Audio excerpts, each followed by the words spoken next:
আসসালামু আলাইকুম। দেশ বিদেশ টিভি থেকে হুসেন বলছি। আমার চ্যানেলে সবাইকে স্বাগত। আওয়ামী লীগ আত্মগোপনে আছে।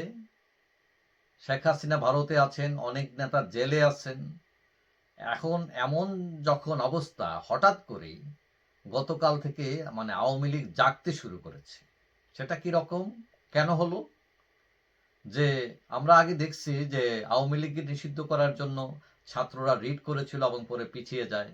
জাপা অফিসে ভাঙচুর করে আগুন দেয়। অর্থাৎ আওয়ামী লীগ এবং জাপা জাতীয় পার্টিকে তারা দাঁড়াতে দিবে না, নির্বাচন করতে দিবে না, বহু কথাবার্তা।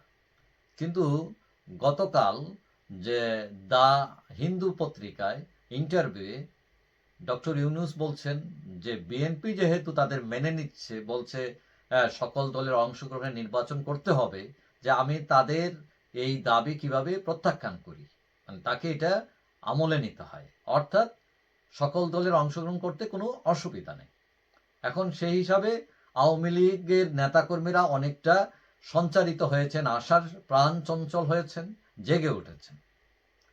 এবং আমি কথা বলে দেখলাম, গতকালও আমি মফস্বলের এক নেতার সাথে কথা বলছি আওয়ামী লীগের। তিনি বলছেন, না আমরা এখন রাস্তায় বের হয়েছি, কথাবার্তা বলতেছি এবং কোনো অসুবিধা হচ্ছে না। এবং বিশেষ করে যারা অপরাধ হত্যার সাথে জড়িত, যারা বিভিন্ন দুর্নীতির সাথে জড়িত, যারা হাইব্রিড ছিলেন আওয়ামী লীগে, তারা সবাই পালাইছেন। কিন্তু যারা ত্যাগী, যারা পয়সা বানান নাই, যারা হত্যা গুম এইসবের সাথে জড়িত ছিলেন না, তারা নির্বিঘ্নে এখন হাঁটছেন, কোনো সমস্যা হচ্ছে না। কারণ এই যে ছোট মফস্বল শহর, এগুলো সবাই সবাইকে চিনে। সুতরাং মানুষ জানে যে কারা অপরাধী, কারা অপরাধী না। এবং যারা ফ্রেশ আছেন, যারা ত্যাগী ছিলেন আওয়ামী লীগের, তাদের কোনো অসুবিধা হচ্ছে না। এবং তারা উদ্যোগ নিচ্ছেন যে কিভাবে রাজনীতি স্টার্ট করবেন, কিভাবে সংগঠিত হবেন, এইসব নিয়ে তারা নিজেদের মধ্যে কথাবার্তা বলছেন। এবং এই যে ডক্টর ইউনূস সাহেবের এই ঘোষণায় তারা এখন আরো বেশি উৎসাহ নিয়ে এখন কাজ শুরু করার প্রস্তুতি নিচ্ছেন। কিন্তু এখানে সমস্যা তৈরি করছে ছাত্ররা। তারা বলছে না, তাদের দেওয়া হবে না, এবং তারা ফ্যাসিবাদ, এবং যতদিন পর্যন্ত বিচার না হবে তাদেরকে নির্বাচনে অংশগ্রহণ করতে দেওয়া হবে না। কিন্তু এখন কথা হচ্ছে যে তারা বললেই কতটুকু কার্যকর হবে, যেখানে সরকারের বড় অংশ বলছে করতে পারবে, বিএনপি বলছে, জামাতও নাও করছে না, হাও করছে না। এই অবস্থায় আওয়ামী লীগকে ঠেকানো কঠিন হবে। এবং অনেকেই মনে করেন যে সরকার ইচ্ছে করে যে তাদেরকে দিবে এমন না। কারণ আওয়ামী লীগ ছাড়া নির্বাচন হলে সেটা গ্রহণযোগ্য হবে না, আন্তর্জাতিক হবে না, দেশের মানুষের কাছে হবে না। আবার এদিকে উপদেষ্টা আসিফ মাহমুদ, তিনিও ওই দ্বিতীয় বিশ্বযুদ্ধের কথা বলে, নাৎসির কথা বলে, আওয়ামী লীগকে নাৎসির ফরম্যাটে ফেলতে চান। এবং বলতেছেন এদের পরিণতি নাৎসির মতো হবে, অর্থাৎ তাদেরকেও দাঁড়াতে দিবেন না, নিষিদ্ধ করে দেবেন। আবার আরেক উপদেষ্টা মাহফুজ আলম, তিনি আবার অনেক কঠিন কথা বলছেন যে পুরাতন ও নূতনদের রক্তাক্ত দ্বন্দ্বে রাজনীতি ও প্রধান দ্বন্দ্ব বুঝে নেওয়া উচিত। সরকারকে দুই ভাগ করলেন তিনি, একটা হলো বুড়া আর একটা হলো জুয়ান, এবং তাদের দ্বন্দ্ব। তো এখন কিসের দ্বন্দ্ব? এটা কি চিন্তার দ্বন্দ্ব, নাকি নীতির দ্বন্দ্ব?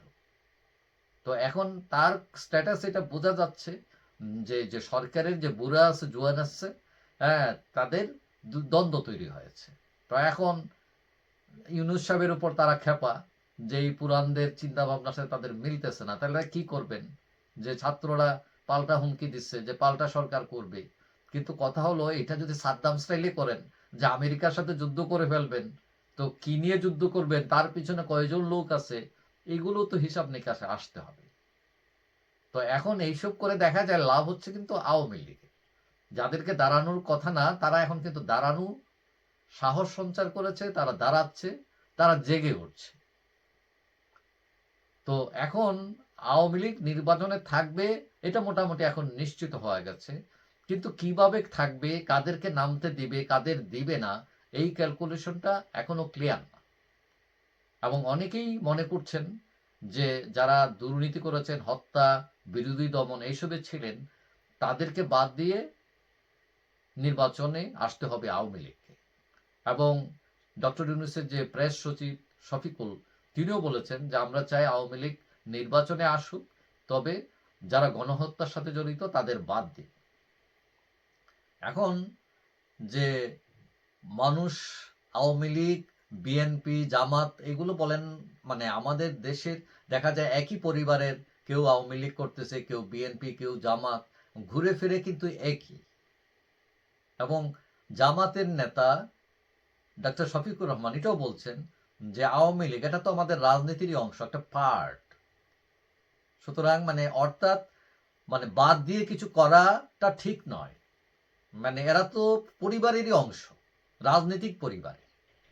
সুতরাং এখন ওই যে বাদ দেওয়া রাজনীতি মোটামুটি উঠে গেছে, যেখানে বিএনপির মতো দল বলছে না আওয়ামী লীগ আসুক, অসুবিধা নেই। সো অনেকেই ধারণা করছেন আওয়ামী লীগ নির্বাচনে অংশগ্রহণ করবে, সে ক্ষমতায় যেতে না পারলেও তার এত বেশি ভোট আছে, সে মোটামুটি বিরোধী দল থাকবে, প্রধান বিরোধী দল, এটা কনফার্ম। এবং অনেকেই বলছেন যে বিএনপিও সেটা চায়, বিএনপি চায় তারা ক্ষমতায় থাকুক এবং আওয়ামী লীগ বিরোধী দল থাকুক, একটা ব্যালেন্স থাকুক এবং গ্রহণযোগ্যতাও থাকুক। হিসাব এরকম হতে পারে, আবার ভিন্ন হতে পারে। দেখা যাক, সময় বলে দিবে। যাই হোক, সবাই ভালো থাকবেন। আশা করি দেখা হবে অন্য কোনো ভিডিওতে ইনশাল্লাহ। আল্লাহ হাফিজ।